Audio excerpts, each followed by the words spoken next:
IAS कैसे बने या आईपीएस ऑफिसर कैसे बने, आइए इस पे चर्चा करते हैं। देखिए, यदि आप आईएएस ऑफिसर बनना चाहते हैं, आईपीएस ऑफिसर बनना चाहते हैं या सिविल सर्विस के किसी और प्रतिष्ठित सेवा में जाना चाहते हैं, तो सबसे पहला जो स्टेज कहिए या सबसे पहली जो ज़रूरत है कि आपको ये देखना है कि आपके अंदर कॉन्फिडेंस है कि नहीं। सेल्फ कॉन्फिडेंस इसमें सबसे महत्वपूर्ण है कि आपके अंदर यह कॉन्फिडेंस है कि नहीं कि आप इस एग्ज़ाम को निकाल सकते हैं। यदि ये कॉन्फिडेंस है तो आप आईएएस का एग्ज़ाम निकाल सकते हैं, सिविल सर्विस का एग्ज़ाम निकाल सकते हैं। यदि कॉन्फिडेंस नहीं है तो अपने कॉन्फिडेंस को नर्चर कीजिए, अपने कॉन्फिडेंस को पहले जो है पक्का कीजिए।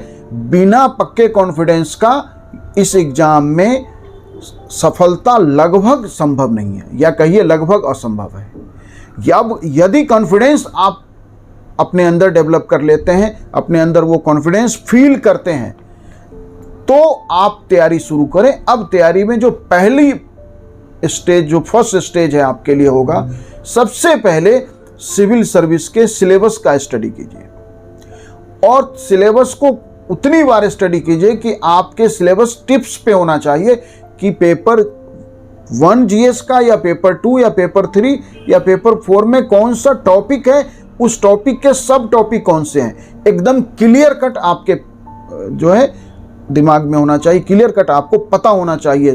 तो सिलेबस को बार बार पढ़ के बार बार पढ़ना है और सिलेबस की जो है पूरी अंडरस्टैंडिंग सिलेबस की डेवलप कर लीजिए। उसके बाद जब आपने एक बार सिलेबस को अंडरस्टैंड कर लिया तो आप जो है एनसीईआरटी के साथ साथ प्रीवियस ईयर के पेपर की स्टडी कीजिए। एनसीईआरटी पढ़िए।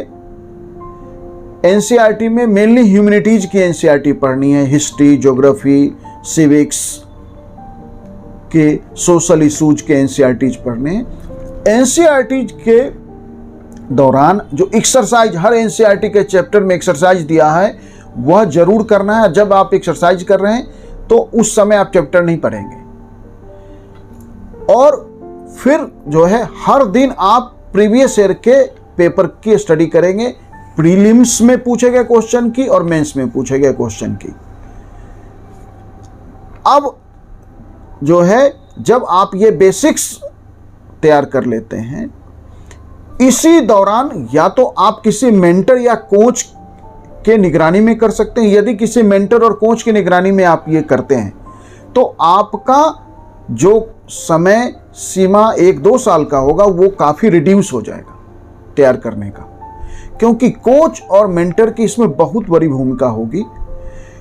क्योंकि आप कहाँ जो है सिलेबस को ठीक से अंडरस्टैंड कर रहे हैं, कहाँ आप गलती कर रहे हैं। जो कोच की भूमिका है या मेंटोर की भूमिका है वो इस जगह बहुत महत्वपूर्ण हो जाती है। आपकी तैयारी का ट्रैक क्या है, आपने सिलेबस को जो अंडरस्टैंड किया है उसके सब टॉपिक्स को आप जब तैयार कर रहे हैं तो वह कहाँ से कौन सा टॉपिक तैयार कर रहे हैं, उसमें किस टॉपिक में कितनी गहराई में जाना है।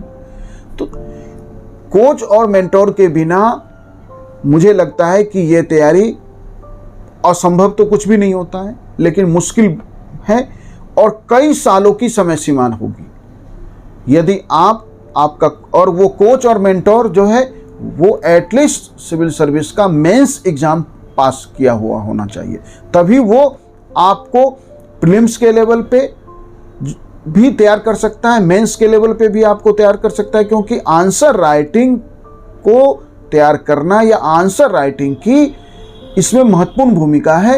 एनालिटिकल स्किल को डेवलप करना और आंसर राइटिंग के स्किल सेट को जो है डेवलप करना, ये दोनों बहुत महत्वपूर्ण स्टेज होता है इस एग्जाम की तैयारी में।